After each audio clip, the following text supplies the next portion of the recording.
Hello YouTube, it's Rob, Maxwells Grass Cutting Services based in the northeast. I hope everybody's well and having a great day. The heavens have opened and I'm seeking refuge in the van. I don't think I'm going to get any more work done this afternoon. So I think it's a bit of an early finish. But you know what? It's coming towards the end of September now, isn't it?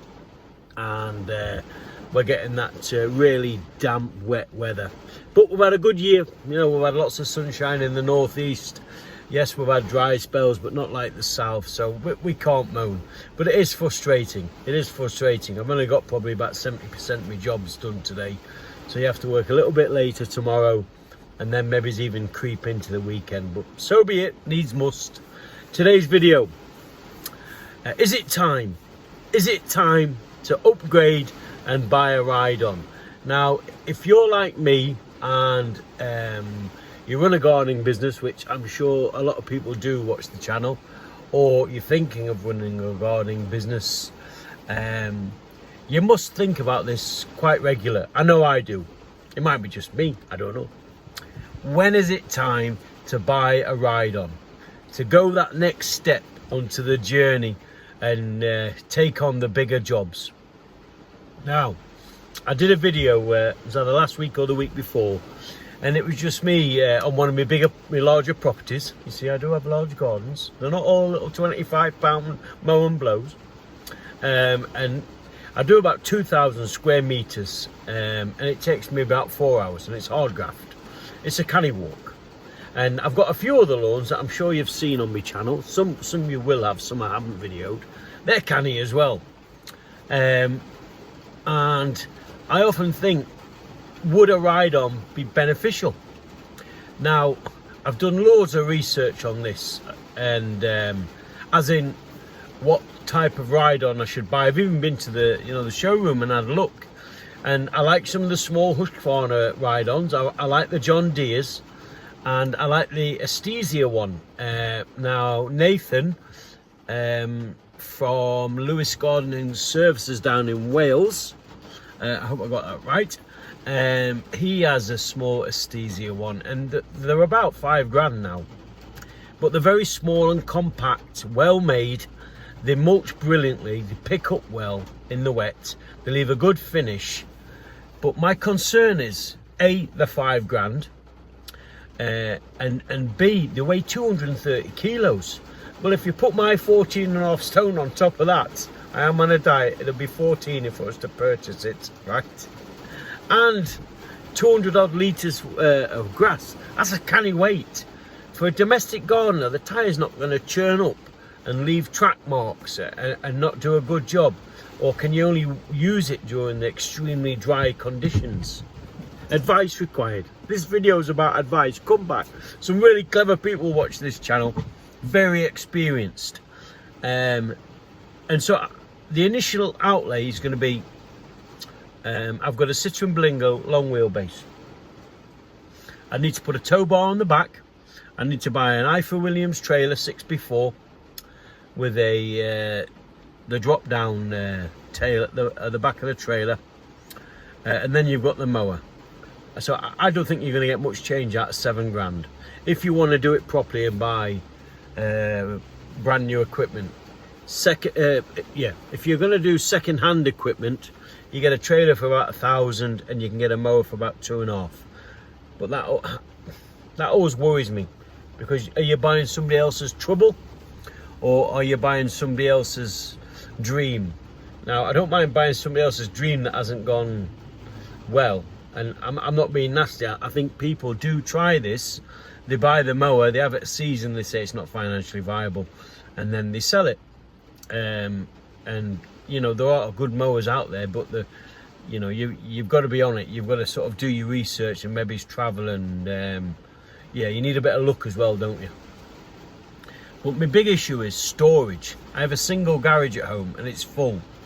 Now I could get a 6x4 trailer in there possibly, but I'd have to buy a secure shed to go around the back of the house to drive it in the side, because I wouldn't want to go down the storage route. Now, I know a few YouTubers. Nathan from Lewis Gardening Services is one. There's a few others that I've seen. They have lockups. Now, I'm not at a level where lockup it would be financially viable. Going from my home address to the lockup and then going out, that would A, put time on my day, so that the time I'd be saving from having a ride on, I'd be losing it doing that. B, the financial monthly cost of a lockup, I'm not sure. So there's lots of reasons why not to do it, but there are lots of reasons to do it, you know.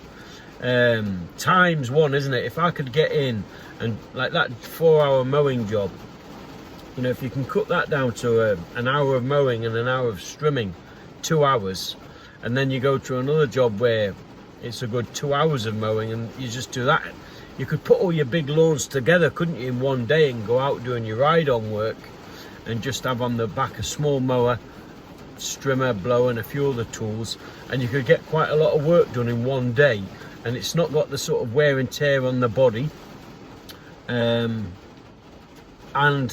you'd be earning more because you'd be getting more done in a shorter period of time. Frees up time to take on more work. That's my thought process. But I've got a bit also, am I being vain? What do I mean by that? Well, we all know that there's levels within the gardening business, isn't there? And I'm at a certain level. I'm a one-man operative. I've got rear rollers, I've got walk behind mowers. But it's that feeling of when you get a big ride on and a trailer, you're sort of moving up the pecking order, aren't you? And I don't know if it's just being, you know, sheer vanity that you want to do that. Is it financially viable?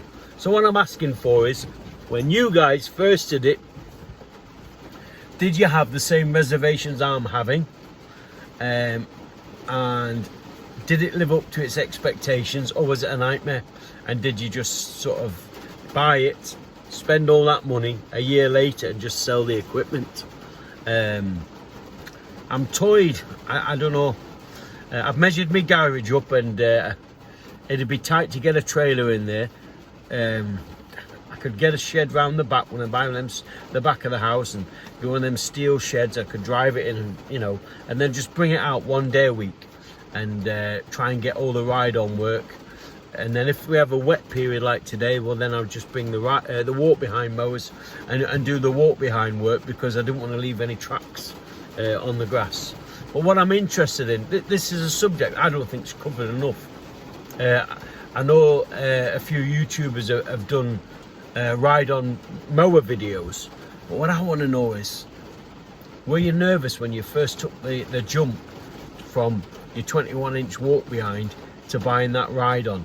What mistakes did you make, and how did you find it? Did it financially pay for itself, or is it just like, I've got a 1,200 quid Scarifier, and it's been used half a dozen times, and I've got a couple of jobs booked in the next month. But if I'm honest, it hasn't been profitable. It's been a nice to have, not a must have. But I had the money there and I didn't want to give it to the tax man, so I bought it. It was a wee bang. It's a beautiful machine and I love using it, and it's paid for itself now after 12 months just. But I wouldn't want to do the same, spend £5 on equipment for a ride-on and for a trailer and for a tow bar, and then sit here next October 2023 and say, well, it was nice, but it hasn't made me any more money. I'd rather just keep plugging away and doing the long walks behind the the walk behind mowers, or maybe invest in a wee bang 21-inch, or even the Time Master, the Toro Time Master. That's another subject that doesn't get covered very much on the internet, on the YouTube, and I don't know why. You know, why don't people have these Toro Time Masters? You know, there's a few YouTubers who have done videos on them. They speak very highly of them, and they're not a lot of money, are they? 1,400 quid, but they're not widely used, and I don't know why. There must be a story behind it. I know they're big old chunks of machine, and they're sort of a go-between, aren't they, between the walk behind and the ride-on. But the only problem I would have with that is they're that wide, sometimes you struggle to get them through the gates. And that might be a problem with the ride-on as well. But what I'm asking for is a little bit of advice. Give me some help. What did you do? Did you make the jump? Was it a mistake? Or did you decide not to? Am I being silly? But yeah, I want to go to the next level. I really do. But I want to know what the right way to do it is. You know, do you spend the money? We've got a recession coming on. Or do you go second hand and build slowly? Or go full hog, rent a unit out, buy the gear, and then just go for it and take it to the next level? I don't know. Help required. Anyway, that's me for today. I've waffled on. You can see now, look, the van's steaming up. It's that bloody... The rains, I tell you what, there'll be some soft, wet grass tomorrow. The old still will have to come out tomorrow because the Honda won't pick up when it's soaking wet like it is now. So that's me for today. I look forward to reading your comments.